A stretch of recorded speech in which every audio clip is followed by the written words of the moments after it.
Jadi jangan aneh, jangan heran kalau melihat kekasih Allah itu mereka kada terlihat berzikir lisan. Ya, karena zikir lisan itu hanya adalah bagian daripada latihan untuk memantapkan zikir hati. Nah, karena zikir lisan ini hanya merupakan bagian untuk memantapkan zikir hati.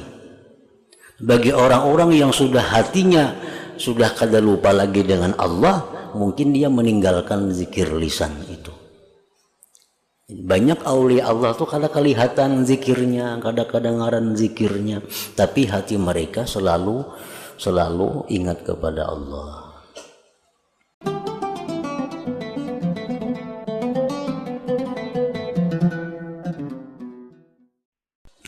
Makna kalam Imam Al-Ghazali rahimahullah wa nafa'ana bi ulumih. Pada khabar-khabar yang terdahulu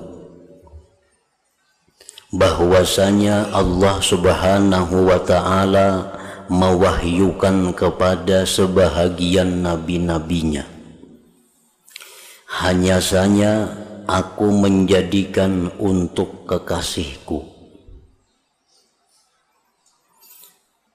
Yang dimaksud dengan kekasihku ini adalah khullah, artinya khalil.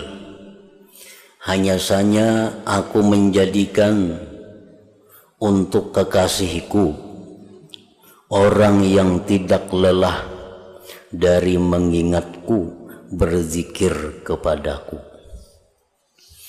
Artinya orang-orang yang dijadikan Allah kekasihnya itu adalah orang-orang yang tidak lelah daripada mengingatku, berzikir kepadaku.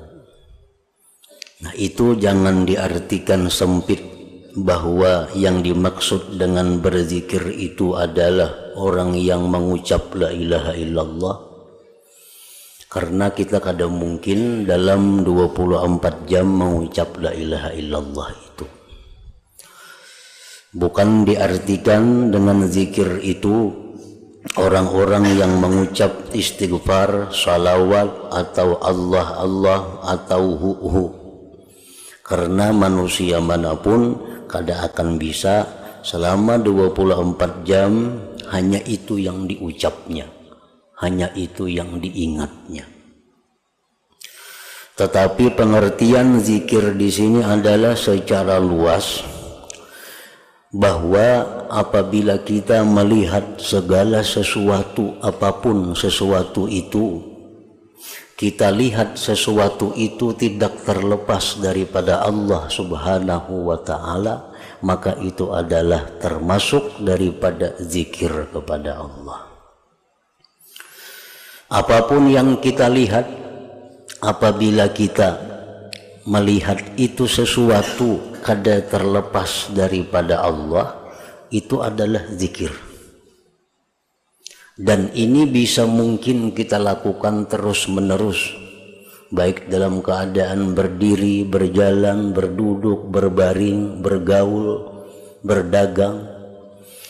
Nah, itu bisa dilakukan bahwa kita melihat sesuatu, apapun sesuatu itu, kita lihat dia bahwa dia itu tidak bisa terlepas daripada Allah Subhanahu wa ta'ala. Maksudnya sesuatu itu kada terlepas dari Allah, bukan dipaham bahwa Allah itu berikit lawan sesuatu itu. Nah, itu pengertian yang membahayakan. Allah tidak akan lepas daripada makhluknya sekejap jua pun. Jangan dipaham itu betikap, kayak berikit itu. Artinya Allah Ta'ala itu kada lepas daripada makhluknya, satu, pengetahuannya. Dimanapun makhluk itu berada, pengetahuan Allah selalu ada. Artinya bahwa Allah itu selalu mengetahui kapanpun, dimanapun keadaan makhluknya. Satu. Nah, jadi bisa kita artikan bahwa Allah itu kada lepas dari makhluk. Nah, nang kada lepasnya napa? Satu, ilmunya. Innallaha bikulli syai'in muhita. Allah itu dengan tiap-tiap sesuatu itu meliputi. Nah, yang kedua yang tidak lepas makhluk ini daripada Allah adalah penglihatan Allah. Dimanapun kita berada, apapun yang kita perbuat, di tempat yang manapun, kita kada bisa lepas daripada pandangan Allah. Nah, kada lepas dari pandangan Allah. Nah, jadi bisa kita katakan Allah tuh kada lepas dari segala sesuatu. Nah, bisa kita artikan bahwa Allah itu tidak terlepas daripada makhluknya, daripada segi pemeliharaannya. Karena setiap makhluk per detik, per kejap selalu perlu perlindungan Allah, pemeliharaan Allah. Sekejap jua pun makhluk itu lepas daripada pemeliharaan Allah, maka makhluk itu binasa. Nah, jadi dengan ini bisa juga kita sebut bahwa Allah tuh kada bisa lepas daripada makhluknya. Nah, jadi ini merupakan inti daripada zikir. Kita berzikir la ilaha illallah, la ilaha illallah berapa kali sehari? Ada yang 1000 mungkin, ada yang 2000, siang malam 1000, ada yang siang 5, malam 5. Nah, itu sebenarnya adalah latihan untuk membiasakan hati agar selalu ingat kepada Allah. Itu fungsinya kita disuruh memperbanyak zikir lafzi. Kita disuruh memperbanyak zikir berapa ribu sehari supaya hati kita ini jadi dengan zikir itu. Bila mana hati kita itu sudah jadi dengan zikir, sehingga kita melihat apapun, maka apapun itu kada akan terlepas lagi dari Allah Subhanahu wa ta'ala. Nah, orang-orang yang dijadikan Allah kekasihnya itu, satu, mereka itu kada lelah daripada mengingat Allah. Nah, kada lelah mengingat Allah. Artinya kada lelah apa? Selalu ingat Allah. Melihat si fulan ini, nah dia melihat bahwa fulan itu kada lepas dari Allah. Melihat barang ini kada lepas daripada Allah. Melihat apapun kada lepas daripada Allah. Ilmu Allah, penglihatan Allah, pengawasan Allah, pemeliharaan Allah. Nah, jadi itulah satu dahulu orang yang dijadikan Allah kekasih itu orang yang selalu ingat kepada Allah. Kalau mesti aktivitasnya sembahyang. Karena kekasih Allah itu banyak yang jadi petani. Banyak kekasih Allah itu yang pedagang. Ada kekasih Allah itu pejabat. Ada kekasih Allah itu ulama, cendekiawan. Ada kekasih Allah itu buruh. Ada kekasih Allah itu perempuan-perempuan pembantu. Itu karena jadi masalah pekerjaan mereka. Tetapi intinya kekasih Allah itu apapun pekerjaan yang mereka kerjakan, mereka selalu ingat akan Allah Subhanahu wa ta'ala. Ingatnya itu yang jadi pedoman, bukan pekerjaannya. Berapa banyak orang yang salat sampai hitam dahinya, tapi hatinya lupa kepada Allah. Berapa banyak orang yang kelihatan jadi buruh, tapi hatinya selalu ingat kepada Allah. Ingatnya itu yang dipandang oleh Allah, bukan pekerjaannya, bukan aktivitasnya.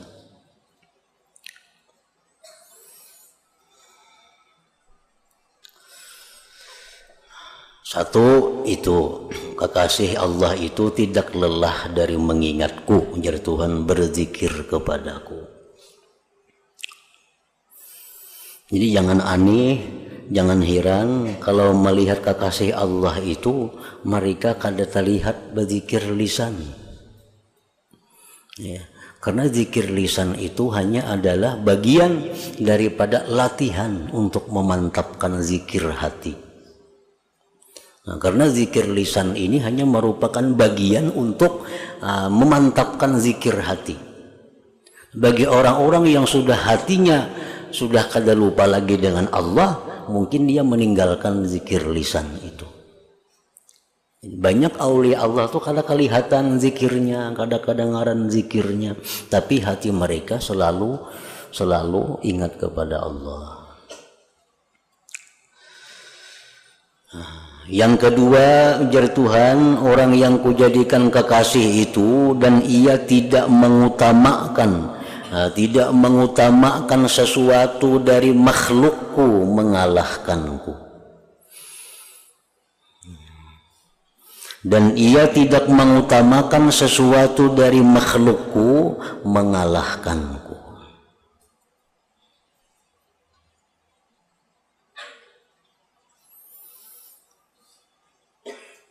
Nah, di sini artinya bahwa kekasih Allah itu dia melihat bahwa makhluk itu ia makhluk, tetapi pandangan mereka makhluk itu kada berdaya apa-apa kalau tidak ada berdirinya Allah pada makhluk itu. Nah, itu maksudnya. Sesibuk apapun mereka mengurus makhluk, harta, benda, manusia, makhluk, sesibuk apapun urusan mereka dengan makhluk, kadang melalaikan zikir mereka kepada Allah. Kadang melalaikan. Kenapa? Karena mereka sudah mantap hatinya, apa yang mereka lihat itu kada terpisah dari Allah. Jadi kada kawalalai dengan Allah itu.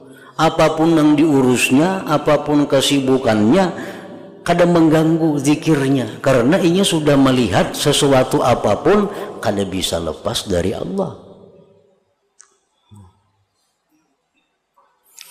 Nah, dan ia tidak mengutamakan sesuatu dari makhlukku mengalahkanku. Nah, jadi itu sudah berbicara kepada bagian ma'rifatullah ngarannya. Orang yang ma'rifat kepada Allah tadi ada dua jalan mereka. Satu, mereka itu ada yang melihat sesuatu kada terlepas dari Allah. Yang dia melihat Allah itu ada pada segala sesuatu. Nah, itu kehidupan orang-orang kekasih Allah. Kada lepas dari itu. Kadang-kadang mereka melihat sesuatu kada lepas dari Allah. Kadang-kadang mereka melihat Allah qiyam, ada pada tiap sesuatu. Nah, itu ma'rifat. Itu orang yang ma'rifat. Artinya ma'rifat itu adalah menyatukan, mengawinkan antara syariat dan hakikat. Nah, syariat lawan hakikat itu dikawinakan. Siapa nama mengawinakan hakikat lawan syariat itu? Nama mengawinakan siapa? Nama mengawinakan itu ia tarikat ngarannya. Tarikat itu kita jalani untuk bisa memaduakan antara hakikat dengan syariat. Bila hakikat syariat ini padu satu, kita kada mau lagi lalai kepada Allah.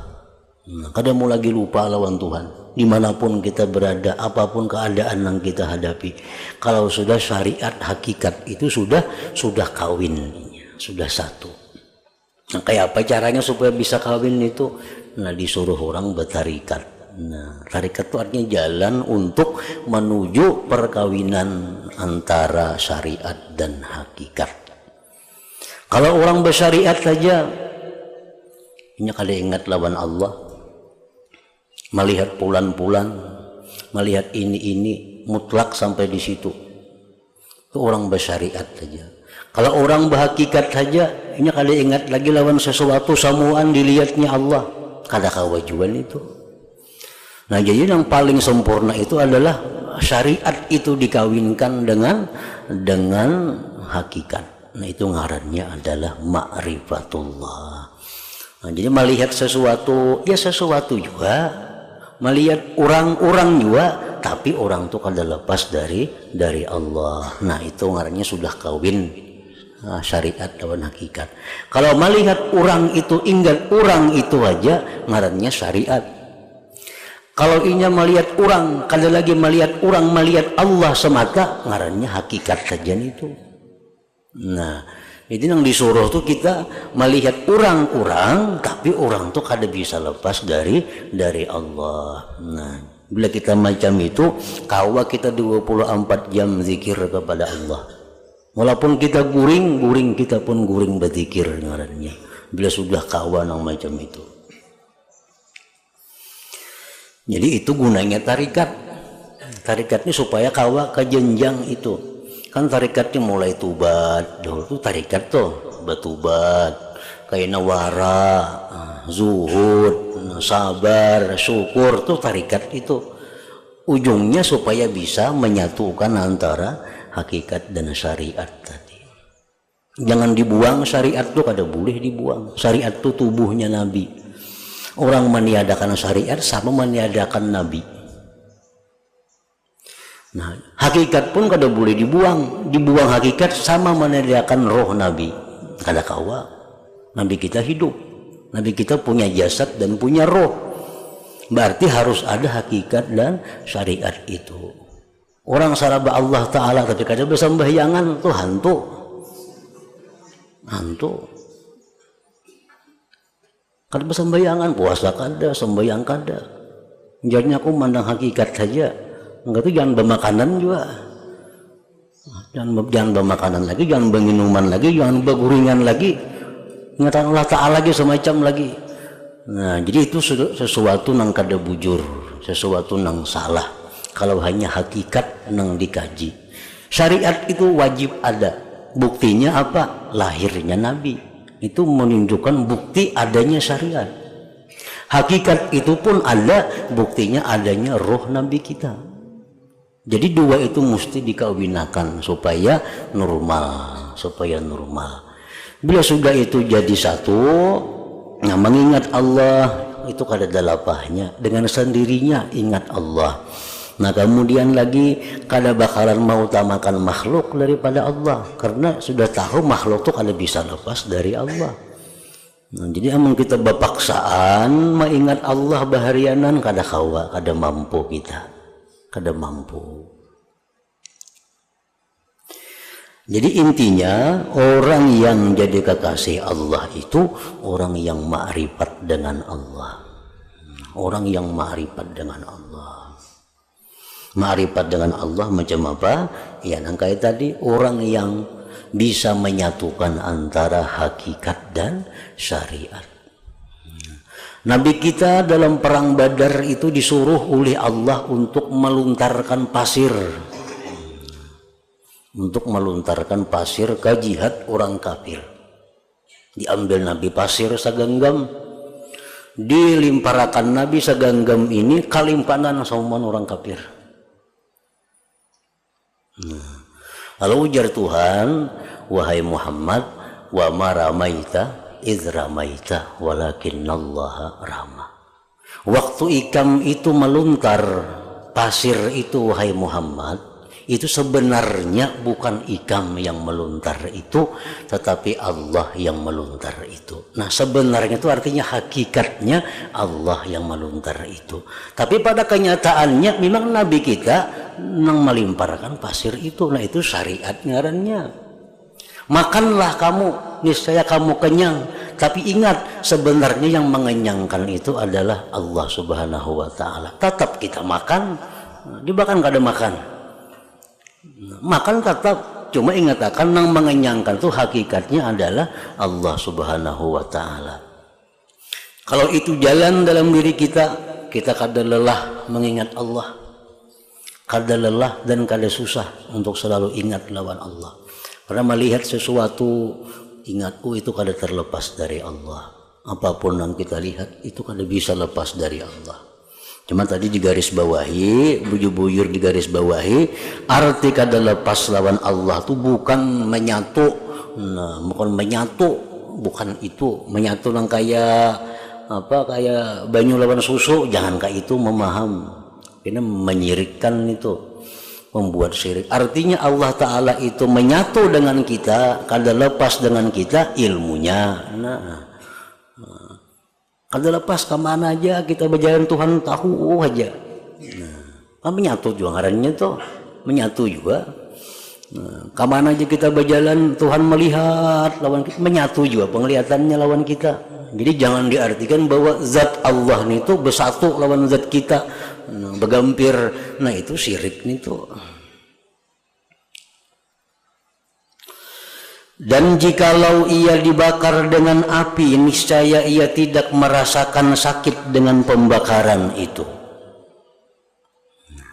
Dan jikalau ia diputung dengan gergaji, niscaya ia tidak merasakan sakit dengan sentuhan besi itu. Kenapa sebabnya? Maka kada sakit dibakar lawan api itu. Kenapa sebabnya kada sakit maka digergaji ini tuh? Nah karena mereka tetap melihat bahwa gergaji kah api kah itu kada bisa terlepas daripada Allah Subhanahu wa Ta'ala. Contohnya macam Nabi Ibrahim dibakar dengan api, justru dingin macam salju yang Sidin rasakan. Dingin.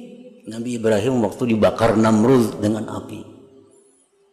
Siti Masyitah, ini orang perempuan pembantu Fir'aun, tapi makrifat kepada Allah. Begitu dimasukkan dalam kuali dengan air yang mendidih, dicaburakan ke sana Masyitah, kedinginan. Mati dalam keadaan kedinginan, bukan luyuh, bukan lupau, kada. Macam siapa lagi dari sahabat Nabi, Sumayyah. Sumayyah ini perempuan pertama yang syahid dalam Islam. Sumayyah itu ibunya oleh Ammar bin Yasir. Dipaksa oleh orang kafir agar meninggalkan Islam. Sumayyah tetap kada mau. Mati-matian dia Islam. Akhirnya ditumbak oleh orang kafir. Tapi takurihing Sumayyah itu kada merasakan sakitnya tumbak itu. Kenapa? Karena si jin sudah berada di alam ma'rifat kepada Allah Subhanahu wa Ta'ala. Nah jadi kekasih Allah itu mereka sudah sampai kepada tahap yang demikian itu. Apalagi sakit gigi maginnya kada apa-apa itu. Ada kuciak-kuciak pang sakit bantahan tak batis. Sakit gigi, sakit batis, sakit awak kada napa-napanya itu. Jadi lain orang yang ma'rifat lawan Allah itu sakitnya lawan orang sakit biasa. Lain. Sedikit kepala lagi sakit sudah kada sembahyang lagi, meriap dingin awak sudah pukul 7 sembahyang subuh. Nah kalau orang ma'rifat lawan Allah kada macam itu.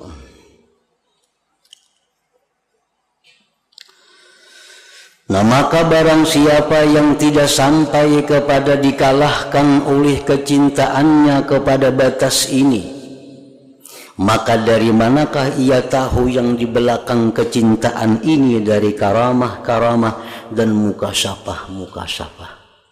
Allah itu membukakan hal-hal yang gaib. Allah memberikan karamah-karamah itu kepada orang-orang yang cinta kepada Allah dan dicintai oleh Allah. Nah sedangkan cinta itu didapat sesudah melalui proses demikian. Kada lelah berzikir kepada Allah, selalu mengutamakan Allah daripada makhluknya. Nah sesudah proses itu hanya didapat cinta kepada Allah. Dan di belakang cinta itulah letaknya karamat, letaknya mukasyafat, di situ andaknya. Semuanya itu adalah di belakang kecintaan. Dan cinta itu di belakang kesempurnaan iman. Dan makam-makam iman dan keterpautannya pada bertambah dan berkurangnya adalah tidak ada batas hitungannya. Kekasih Allah satu dengan yang lain pun kada sama Allah kasihnya. Sebagaimana berbeda derajat ma'rifatnya kepada Allah. Walaupun sama-sama masuk dalam golongan kekasih Allah. Ini orang 1000 semuaan kekasih Allah, tapi kasih Allah kada sama antara satu dengan lain. Tergantung bagaimana ma'rifatnya, cintanya kepada Allah Subhanahu wa Ta'ala. Oleh karena itu Nabi sallallahu alaihi wasallam bersabda kepada Abu Bakar Siddiq radhiyallahu taala anhu, "Inna Allah ta'ala qad a'ataka mithla imani kulli man amana bi min ummati wa a'tani mithla imani kulli man amana bih min waladi Adam." Artinya, sesungguhnya Allah Ta'ala telah memberikan kepadamu wahai Abu Bakar seperti iman sekalian orang yang beriman kepadaku dari umatku, dan dia memberikan kepadaku iman seperti iman sekalian orang yang beriman kepadanya dari anak Adam. Artinya, iman seluruh manusia mulai Adam sampai hari kiamat ditimbang dengan imannya Nabi kita, berat iman Nabi kita. Ditinggal Nabi kita sekong, timbang iman seluruh orang yang beriman dengan Nabi kita ditimbang dengan imannya Abu Bakar, maka menang imannya Abu Bakar Siddiq itu. Jadi antara Abu Bakar, Umar, Utsman, lain-lainnya itu semuaan itu kekasih Allah. Semuaan kekasih Allah. Sahabat-sahabat Nabi itu kekasih Allah semuaan. Tapi derajat mereka itu berbeda-beda di sisi Allah, walaupun sama pada kekasih Allah. Bedanya apa? Karena iman mereka. Abu Bakar Siddiq orang yang pertama beriman dengan Rasulullah Sallallahu Alaihi Wasallam dari kalangan luar. Dari kalangan luar, orang yang pertama Islam percaya dengan Allah dan Rasul itu Abu Bakar Siddiq. Di saat orang ingkar lawan Nabi, Abu Bakar yang pertama beriman.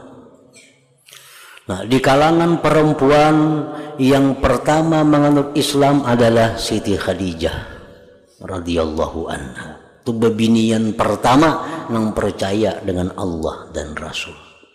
Di kalangan keluarga Nabi, yang pertama mengakui Nabi itu adalah Sayyidina Ali bin Abi Thalib karramallahu wajhah.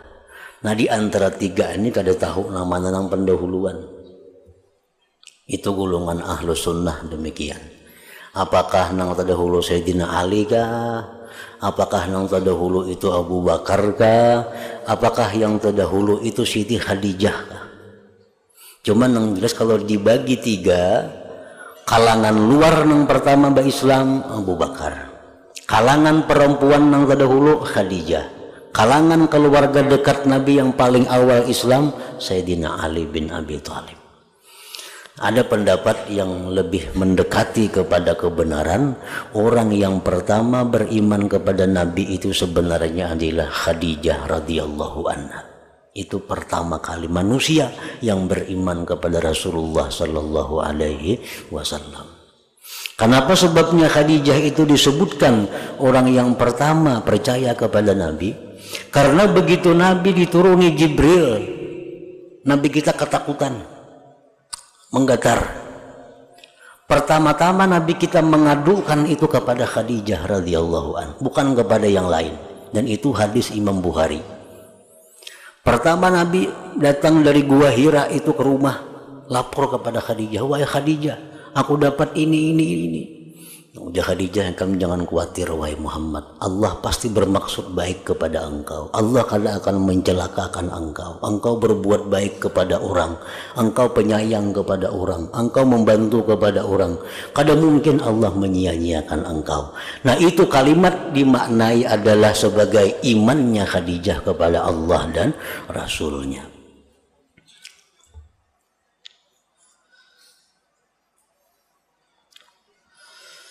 Tersebut di dalam hadis yang lain, inna lillahi ta'ala thalathami'ata khuluq man laqiyahu bi khuluqin minha ma'at tauhid dakhala al-jannah.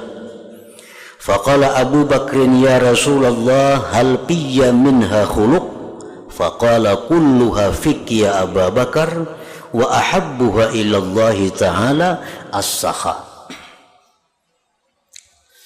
Artinya sesungguhnya Allah Ta'ala mempunyai 300 akhlak yang terpuji. seluruhnya. Tidak ada akhlak Allah yang tidak terpuji. Ada 300 akhlak. Barang siapa menemuinya, artinya barang siapa mati dengan membawa satu akhlak daripada yang 300 itu disertai dengan iman, tauhid, niscaya ia masuk surga. Ada usah 10, ada usah 2. Sabuting aja ada akhlak Allah nang kita bawa mati, asalkan kita iman, masuk surga.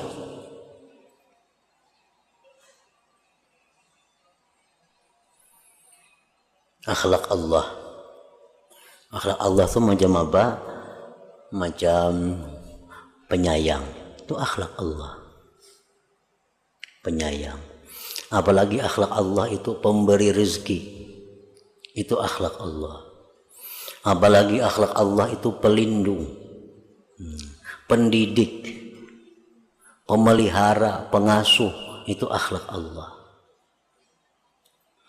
Pokoknya jumlahnya ada 300 macam akhlak Allah itu. Sebuting aja kita membawa itu mati, sudah surga. Asal beriman tapinya. Abu Bakar Siddiq bertanya, wahai Rasulullah, adakah padaku satu akhlak daripadanya? Ulun nipang ujar Abu Bakar, wahai Rasulullah, adalah dapat nang 300 akhlak itu. Beliau bersabda, Rasulullah sallallahu alaihi wasallam, kesemuanya ada padamu wahai Abu Bakar. Ikang puka 300-nya ada Abu Bakar, akhlak Allah pada engkau. Padahal sabuting aja sudah ke surga mati. Ini ke-300-nya ada pada diri Abu Bakar, akhlaknya Allah subhanahu wa ta'ala. Akhlak yang paling dicintai oleh Allah daripada yang 300 itu adalah pemurah. Pemurah itu akhlak yang paling disukai oleh Allah. Pemurah itu artinya memberi sesuatu kada pilih kasih. Itu kan akhlak Allah. Memberi sesuatu kada pilih kasih. Lihat Allah, orang yang menyembah bintang tetap diberi Allah juga. Orang yang menyembah berhala sugih pada nang Islam. Orang yang menyembah bintang dijaga juga oleh Tuhan. Orang yang menyembah matahari disihatakan juga, dipintarakan juga oleh Tuhan. Itu bagian daripada saha pemurahnya Allah itu. Jadi antara 300 akhlak Allah tadi, yang paling mulia pemurah. Jadi memberi sesuatu kepada orang itu jangan karena kebaikan orang itu. Jangan karena berhubungnya nih baik lawan aku, berhubungnya ranca aku, bantu aku. Nah itu nang diberi, nah itu kan ada pemurah ngarannya lagi. Nang bangaran pemurah itu orang yang memberikan sesuatu tanpa memandang apa-apa. Pokoknya aku memberikan duit hari ini 100.000 kepada makhluk Allah, siapapun mereka makhluk Allah. Nah itu orang pemurah. Baik itu orang yang memusuhi aku, baik itu yang membantu aku, baik itu yang mencintai aku, pokoknya semuaan ku beri. Nah itu pemurah ngarannya. Rasulullah SAW bersabda, as-sakha khuluqullahil a'zam. Pemurah itulah ujar Nabi akhlak Allah yang paling agung, itu pemurah.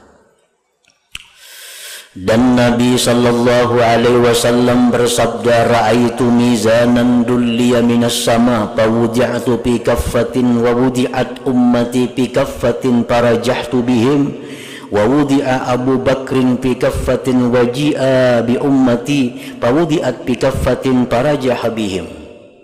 Artinya ujar Nabi kita, saya melihat timbangan amal diulurkan dari langit, lalu diletakkanlah saya pada daun timbangan dan diletakkan umatku pada daun timbangan yang lain, maka saya lebih berat dari mereka. Iman Nabi lebih berat dari iman seluruh manusia. Dan diletakkan Abu Bakar pada daun timbangan, lalu didatangkan umatku dan diletakkan mereka pada daun timbangan yang lain, maka Abu Bakar lebih berat daripada mereka itu.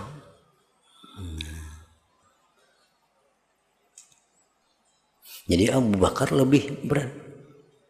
Lalu timbul kita pertanyaan, napa garang hebatnya Abu Bakar itu, keharatan Abu Bakar itu, apakah istimewaannya Abu Bakar sampai sedemikian hebatnya? Nabi kita menyatakan, ma faddalakum Abu Bakrin bi salati wal asyam walakin syai'un waqara fi sadrih, ujar Nabi. Abu Bakar itu, ujar Nabi, tidak melebihi kalian karena dia banyak sembahyang, bukan. Karena dia banyak puasa, bukan. Tetapi Abu Bakar itu melebihi dari kalian dengan sebab ada sesuatu yang tersimpan di dalam hatinya. Itu yang menyebabkan Abu Bakar lebih unggul dari yang lainnya. Bukan karena banyak sembahyang, kada. Bukan karena banyak puasa, kada. Tapi ada sesuatu yang tersimpan di hati Abu Bakar yang menyebabkan itu menjadi lebih mulia dari yang lainnya. Nah, sesuatu itu apa? Nah, para ulama mengatakan sesuatu itu adalah ma'rifatullah, ma'rifat kepada Allah. Nah, Abu Bakar lebih unggul ma'rifatnya daripada yang lainnya. Dan itu kehebatan ma'rifat Abu Bakar Siddiq ini dibuktikan waktu beliau wafat, waktu Rasulullah wafat. Nah, waktu Rasulullah wafat itu ada sahabat yang diam, kada bisa sepatah kata pun berkata-kata. Begitu sampai kabar Rasulullah wafat, jadi bisu, kada bisa berkata-kata karena kagum mendengar berita Rasulullah wafat. Nah, di sini kelompok Sayyidina Ali karramallahu wajhah, begitu sampai kabar mengetahui Sayyidina Ali Rasulullah wafat, Sayyidina Ali itu diam, kada bersuara sepatah kata. Nah, begitu ada sahabat Nabi begitu mendengar Rasulullah wafat itu hilang akal. Contohnya seperti Umar bin Khattab. Umar bin Khattab waktu mendengar kabar Rasulullah wafat, Umar hilang akal. Sehingga Umar berkata, ujar Umar, siapa yang madahkan Rasulullah wafat, kubunuh. Nah, hilang akal.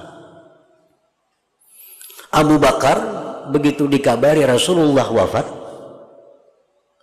nah, Abu Bakar berkata, ala man abada Muhammadan fa inna Muhammadan qad mat wa man abadallah fa inna Allah hayyun la yamut. Ujar Abu Bakar, siapa-siapa yang menyembah Muhammad, Muhammad wafat. Siapa yang menyembah Allah, Allah hidup dan tidak akan wafat. Nah, itu menunjukkan ma'rifat Abu Bakar melebihi daripada ma'rifat yang lainnya. Beliau bisa menerima musibah yang paling besar dengan ketenangan hati. Itu kuncinya ma'rifat itu di situ. Menemui musibah yang berat, kawa dengan tenang, kawa dengan tentram. Itu menunjukkan unggulnya ma'rifat Abu Bakar dari sahabat-sahabat yang lainnya itu. Dan beserta ini seluruhnya, maka sungguh adalah istighraqnya Rasulullah SAW dengan Allah Ta'ala. Istighraq artinya tenggelamnya Rasulullah dengan Allah, yang mana tidak muat lagi hatinya untuk menjadikan kekasih selain dari Allah Ta'ala. Rasulullah itu hati beliau penuh mencintai Allah, sehingga kada bisa lagi ada orang yang masuk dalam hati Rasulullah untuk dijadikan sidin kekasih, kada ada lagi. Karena sudah penuh dengan Allah. Nah, Rasulullah bersabda, "Lau kuntu muttakhidan minan nas khalila latakhastu Abu Bakrin khalila, walakin sahibukum khalilullah ta'ala." Artinya, ujar Nabi, jikalau saya menjadikan kekasih dari manusia, niscaya saya menjadikan Abu Bakar sebagai kekasih. Dan Nabi jakanya aku nih kawal lagi maulah kekasih yang lain pada Allah. Ada manusia yang kulah kekasih, Abu Bakar kulah kekasih, tapi hatiku hibak sudah kada muat lagi. Nah, walakin sahibakum khalilullah ta'ala, akan tetapi ujar Nabi, temanmu ini, maksudnya Sidin kok, diri Sidin ini adalah kekasih Allah Ta'ala. Yang dimaksud oleh Nabi adalah diri beliau sendiri. Jadi sampai demikian artinya penuhnya hati Nabi dengan mencintai Allah, sehingga kada muat lagi mencintai siapa jua pun selain daripada Allah Subhanahu wa Ta'ala. Nah oleh karena itu iman Nabi melebihi dari iman siapa jua pun.